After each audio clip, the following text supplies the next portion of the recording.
ஆண்டவராக இயேசு கிறிஸ்து நாமத்துக்கு மகிமை உண்டாதாங்க. நான் உங்கள் pastor Johnson, word of truth ministry Perambalur. நல்லா இருக்கீங்களா எல்லாருக்கும் வணக்கம். இன்றைக்கு நாம் பார்க்க போகிறது தேவன் பார்ட் 2 அந்த பகுதியை நாம் பார்ப்போம். நாம் தேவனுடைய தன்மைகள் என்ற தலைப்பில் செய்தியை நாம் பார்த்து கொண்டிருக்கிறோம். இன்றைக்கு இந்த குறுஞ்செய்தி மூலமாக தேவன் பார்ட் 2 நம்ம பார்க்க போகிறோம். இதில் முதலாவது பகுதியில் பார்த்தீங்கன்னு சொன்னால் தேவன் உருவம் இல்லாதவர் என்பதை பார்த்தோம். இன்றைக்கு நம்ம பார்க்க போகிறது தேவன் முதலும் முடிவும் இல்லாதவர் அப்படின்றத பார்ப்போம். ஆண்டவருக்கு ஆரம்பமும் இல்லை, முடிவும் இல்லை. ஏன் அப்படின்னு சொன்னால் அவர் தான் ஆரம்பம், அவர் தான் முடிவு. எல்லாவற்றுக்கும் அவர் தான் ஆரம்பம், அவர் தான் முடிவு. அவருக்கு ஆரம்பம் என்று ஒன்று கிடையாது, அவர் தான் ஆரம்பம். இப்போ வசனம் என்ன சொல்லுது அப்படின்னு சொன்னால், வெளிப்படுத்தல் 1 அதிகாரம் 8 வசனம் அப்படி சொல்லுது, அவர் அல்பாவும் ஒமேகாவும் ஆதியும் அந்தமுமா இருக்கிறார் அப்படின்னு சொல்லப்பட்டது. இப்போ அல்பா அப்படின்னா அவர் ஆரம்பம், ஒமேகான்னா முடிவு, ஆதின்னா ஆரம்பம், முடிவு. வேதம் பார்த்தீங்கன்னா ஆதியாகமம் 1 அதிகாரம் 1 வசனமே இப்படி தான் ஆரம்பிக்குது, ஆதியிலே தேவன் அது போட்டிருக்கு. இப்போ தேவனுக்கு என்பது ஆதி என்பது கிடையாது, தேவன் தான் ஆரம்பம். அப்போ அது வசனம் பாருங்க, ஏசாயா 43:10 இப்படி சொல்லுது, எனக்கு முன் ஏற்பட்ட தேவன் இல்லை, எனக்கு பின் இருப்பதும் இல்லை அப்படின்னு சொல்லப்பட்டிருக்கிறார். அப்போ அவருக்கு முன்னாடி ஒரு தேவன் கிடையாது. எல்லாரும் என்ன கேட்பாங்க, எல்லாம் கேள்வி கேட்பாங்கன்னா, கடவுள் எல்லாத்தையும் படைச்சாருன்னு சொல்றீங்களே, கடவுளை யார் படைச்சது அப்படின்னு கேட்பாங்க. நல்லா கவனிங்க, யார் படைக்கிறாங்களோ அவங்க தான் கடவுள். அவங்க கடவுளை யாரும் படைக்க முடியாது. இது உங்களுக்கு புரிந்து கொள்ள முடியாமல் இருக்கலாம். ஆனால் இன்றைக்கு இருக்கிற அறிவியல் துறையை சேர்ந்த விஞ்ஞானிகள், உலகமெங்கும் இருக்கிற விஞ்ஞானிகள் என்ன கண்டுபிடிக்க முயற்சி பண்றாங்கன்னா, இந்த பிரபஞ்சம் எப்படி உண்டானது என்பதை கண்டுபிடிக்க முயல்கிறார்கள். அதுக்கான ஆராய்ச்சிகளை பண்ணி கொண்டிருக்கிறார்கள். இதோட நோக்கம் என்ன அப்படின்னா, பிரபஞ்சம் எப்படி உண்டானுச்சுன்னு கண்டுபிடிச்சிட்டாங்க, கடவுள்னு ஒருத்தர் இல்லை, எல்லாம் மனிதனால முடியும் அப்படின்னு சொல்றதுதான் அவங்களோட நோக்கம். இப்போ பிரபஞ்சம் எப்படி உண்டானது அப்படின்றதுக்கு அறிவியல் விஞ்ஞானிகள், சமீபத்தில் ஒரு விஞ்ஞானி செத்து போயிட்டார், ஸ்டீஃபன் ஹாக்கிங்னு சொல்லிட்டு, அவரு என்ன கண்டுபிடிச்சு சொன்னாருன்னா பிக் பேங் தியரி அப்படின்னு சொல்லி, அது பெருவெடிப்பு கொள்கை அப்படின்னு சொன்னார்.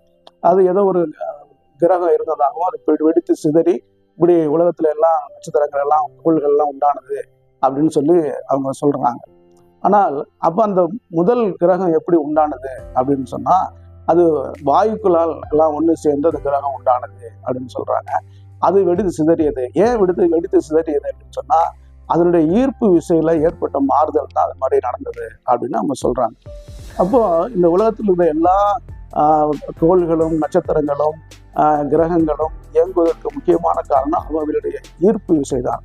இந்த ஈர்ப்பு விசை எங்கேருந்து வந்தது அப்படின்னு சொன்னா, வேதம் சொல்லுது, ஆண்டவராக இயேசு கிறிஸ்து சொல்றாரு, யோவான் 12 அதிகாரம் 32 வசனம் இப்படி சொல்லுது, நான் உயர்த்தப்பட்டிருக்கும் போது எல்லாரையும் என்னிடத்துல இழுத்து கொள்ளுவேன் அப்படின்னு சொல்றாரு.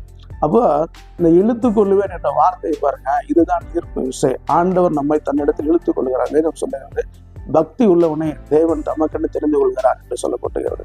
அப்போ தேவன் தான் இந்த ஈர்ப்பு விசை. அவர் யாரையும் நம்ம இழுத்து கொள்ள முடியும், தள்ளவும் முடியும். தள்ளப்பட்ட காரியங்கள் நிறைய நம்ம வேற இதில் பேசுவோம். இப்போ இந்த ஈர்ப்பு விசை தேவனிடத்தில் தான் உண்டானது. நல்லா கவனிங்க.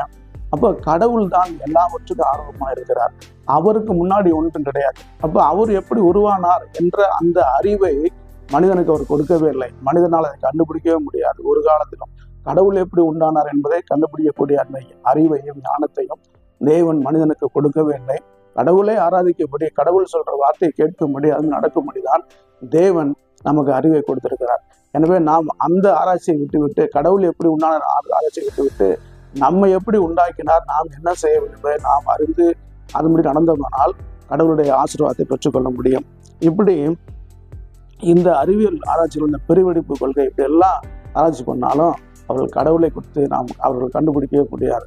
இந்த நாளிலே நான் உங்களுக்கு சொல்லிக் கொள்வது என்னன்னு சொன்னா, வேத வசனம் சங்கீதம் 111 2 வசனம் இப்படி சொல்லுகிறது,